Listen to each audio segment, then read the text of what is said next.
اسی پیر کے پاس نماز سیکھنے جانا جس کو خود کو نماز آتی ہو. ہاں ورنہ آج کل تو ایسے بھی لوگ اس دھندے پہ لگ گئے ہیں کہ جنہیں خود کو نماز بھی نہیں آتی. یقین جانے یہ بھی صورتیں. آپ سے کہتا ہوں، لوگ مجھ سے کہتے ہیں امین القادری جو ہے وہ پیروں کا مخالف ہے. میں کہتا ہوں اللہ کی قسم میں کبھی پیروں کا مخالف نہیں ہو سکتا، اس لیے کہ میں خود بھی پیر رکھتا ہوں، اور ایک نہیں کہیں ایک رکھتا ہوں. آپ کہیں کہیں ایک کیوں رکھتے؟ کا مرید تو ایک سے ہوں اور اتنوں کا خلیفہ ہوں کہ ایک فہرست ہے میرے پاس. ہاں تو وہ سب میرے مشائخ ہیں، اور میں تو اپنے مشائخ کا احترام ایسے کرتا ہوں نائب رسول سمجھ کر. ہاں دست و بوسی کے ساتھ ان کی قدم بوسیاں بھی کرتا ہوں. میں کب پیر کا مخالف ہو سکتا ہوں؟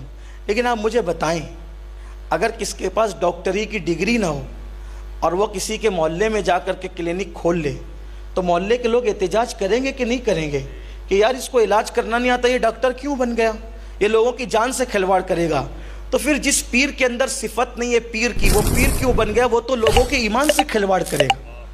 جب ڈاکٹر کی صفت نہیں ہے تو وہ کلینک نہیں کھول سکتا، ہاسپٹل نہیں کھول سکتا، ورنہ وہ مار ڈالے گا. اور مار ڈالے گا تو جان جائے گی. یار وہ بے ہنر ڈاکٹر بنے گا تو جان جائے گی، اور جاہل آدمی پیر بنے گا تو ایمان جائے گا. اس کو نماز آنی چاہیے نا. تو تبھی پیر کیوں ہوتا ہے؟ سکھانے کے لیے ہوتا ہے. جس کو خود کچھ نہیں آتا، اس کو خود کو نماز نہیں آتی، وہ آپ کو نماز کیا سکھائے؟ اس کو خود کو عقیدہ نہیں معلوم، وہ آپ کو عقیدہ کیا بتائے گا؟ وہ خود کبھی قرآن کھول کر نہیں بیٹھتا، وہ آپ کو قرآن کیا پڑھائے گا؟ بس وہ آپ کو بیوقوف بناتا رہے گا. اس کے واقعات سنا کر کے بات قرآن و سنت کی کرنی ہوگی، اور قرآن و سنت کی حدوں میں جو ہیں ان واقعات کی بات کرنی ہوگی. اس لیے آپ سے کہتا ہوں ہوشیار رہو. سونا جنگل، رات اندھیری، چھائی بدلی کالی ہے، سونے والوں جاگتے رہیو، چوروں کی رکھوالی ہے. آپ کہیں گے پیر کیسا ہو؟ پیر تو ہمیں ولی چاہیے. تو آپ کو ولی کون سا ہو دکھتا ہے؟ جو ہوا میں اڑ جائے وہ ولی، شعبدے بازی کرے وہ ولی، جو جیب سے گرم گرم ڈالر نکال کے آپ کے ہاتھ پہ رکھ دے وہ ولی، جو سورج دیکھے وہ ولی. اور میں تو اتنی دیر تک سورج دیکھ سکتا ہوں. وہی سورج دیکھنے کی ضرورت نہیں ہے. ایک شخص حضرت سید الطائفہ جنید بغدادی کے یہاں مرید ہونے آیا. اور جنید بغدادی کون ہے پتہ ہے؟ میرے مرشد غوث پاک کے بھی مرشدوں کے مرشد جنید بغدادی. اللہ اللہ کیا ولی ہے ولیوں میں. انہیں 7 سال کی عمر میں تاؤس العلماء کا لقب دیا گیا. بہت بڑے ولی تھے جنید بغدادی. غوث پاک کے مرشدوں کے مرشد تو آپ سمجھ سکتے ہیں چھوٹا موٹا معاملہ ہی نہیں ہے. ہاں ان کے پاس ایک شخص مرید ہونے آیا. کئی دن تک رکا، مرید نہیں ہوا، چلا گیا. جب جانے لگا تو حضرت نے فرمایا بیٹا آئے تھے کچھ بتایا نہیں، اور جا رہے ہو تو کچھ نہیں بتاتے، کیوں آئے تھے کیوں جا رہے ہو؟ کہا حضرت مرید ہونے آیا تھا. کہا پھر مرید کیوں نہیں ہو رہے ہو، بغیر مرید ہوئے جا رہے ہو؟ کہا حضرت سوچا تھا کوئی کرامت دیکھوں گا میں مرید ہو جاؤں گا. آپ سے میں نے کوئی کرامت نہیں دیکھی حضرت، اس لیے مرید نہیں ہوتا. دیکھو وہ مرید ہونے والا بھی کافی سچا تھا، اس نے صحیح صحیح بول دیا. کوئی جو ہے وہ لائی لپیٹی منافقت والا معاملہ نہیں تھا. آج کل کا کوئی ہوتا تو کہتا نہیں نہیں حضرت ایسے ہی آیا تھا ملنے، اب جا رہا ہوں. اس نے سچی بات کر دی. ہاں سیدھی سیدھی، وقولوا قولا سدیدا، سیدھی سیدھی بات کیا کرو. اس نے کہا حضرت کرامت دیکھنے آیا تھا، کوئی کرامت تو دیکھی نہیں اس لیے جا رہے ہیں. وہ بھی جنید تھے.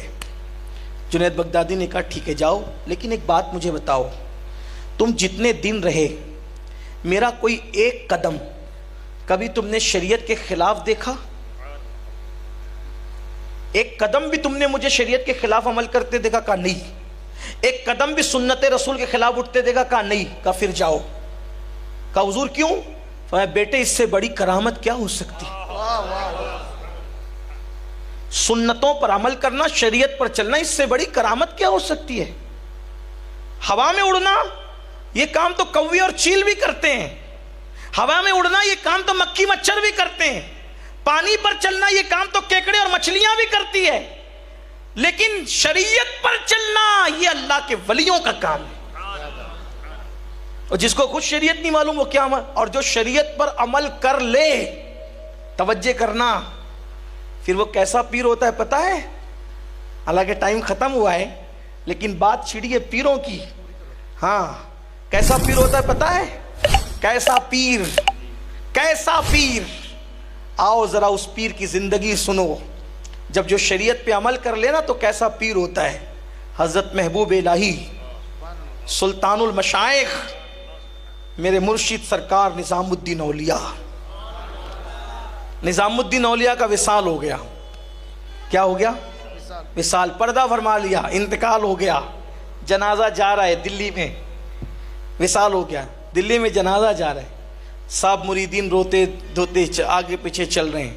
کسی نے کہا کس کا انتقال؟ وہی پورا دلی رو رہا ہے، پورا دلی رو رہا ہے. کس کا انتقال ہوا؟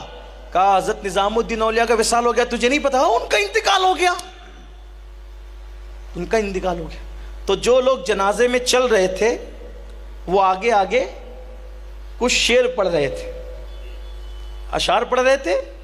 تو کسی نے ایک شعر پڑھ دیا، اے تماشا گائے عالم روئے تو کجا مہرے تماشا می روی، تو کجا بہرے تماشا می روی. ارے سب تو تیرے دیدار کے لیے آتے ہیں.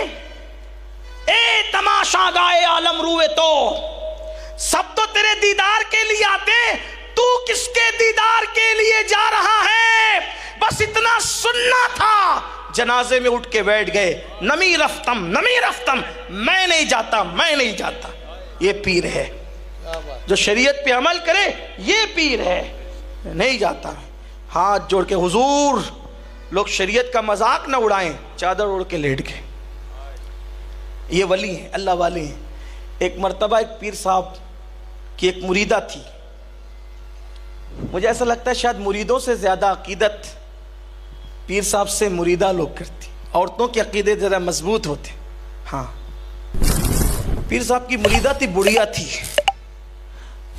اس نے منگل کے دن اپنے بیٹے کا نکاح رکھا. تیاری میں لگی تھی، بہت عقیدت مند تھی پیر کی. منگل کے دن نکاح رکھا اور تیاری میں لگ گئی. تیاری میں لگی تھی کہ صبح صبح جو ہے جنازہ جا رہا تھا.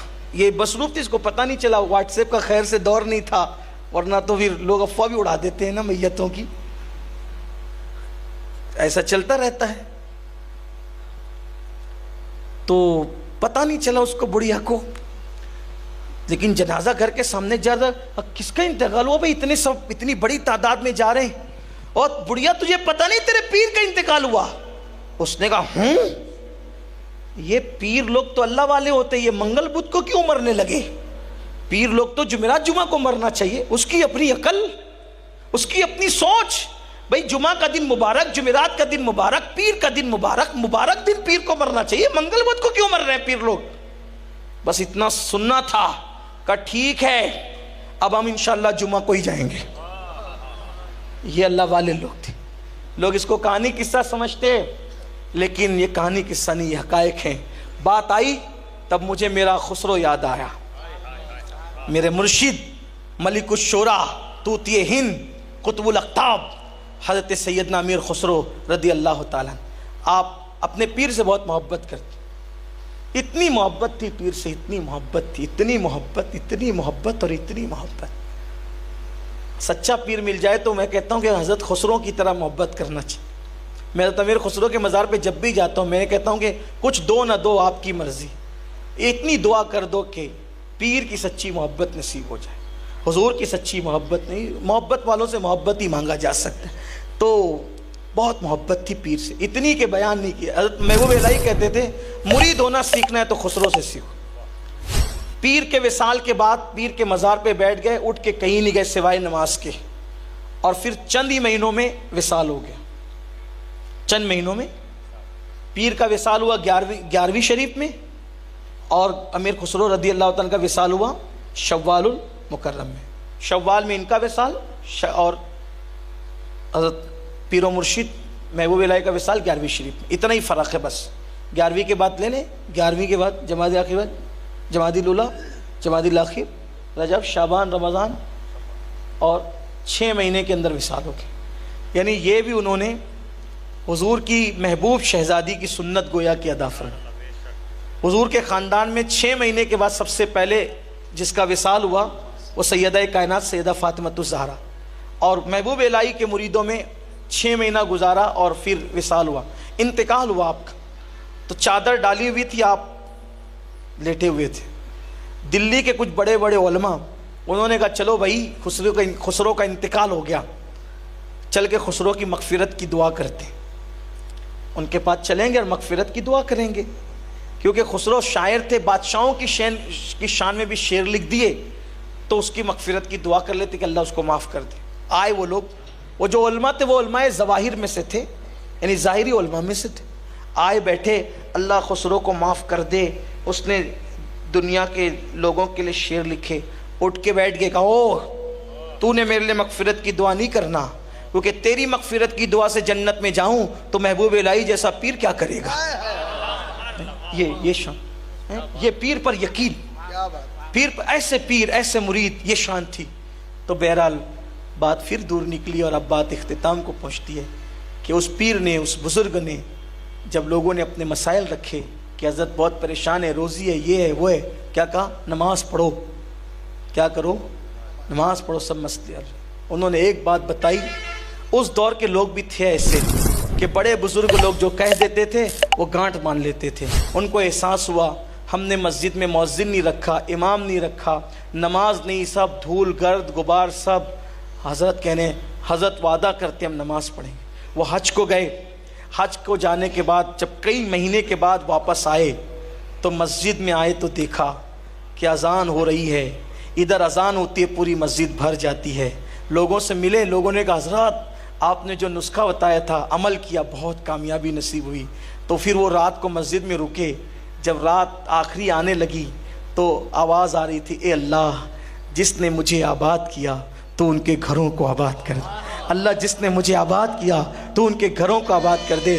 بزرگوں نے سجدہ شکر ادا کیا اور سمجھ گئے کہ یہ جتنی باغ و بہار پورے علاقے میں نظر آ رہی ہے یہ سجدوں کی برکت ہے. آؤ میرے بھائیوں، ہم بھی سجدے کے پابند بنیں، عبادت کے پابند بنیں. اللہ تعالی ہم سب کو توفیق عطا فرمائے. گفتگو کے درمیان اگر کوئی غلطی ہو اللہ تعالی معاف فرمائے.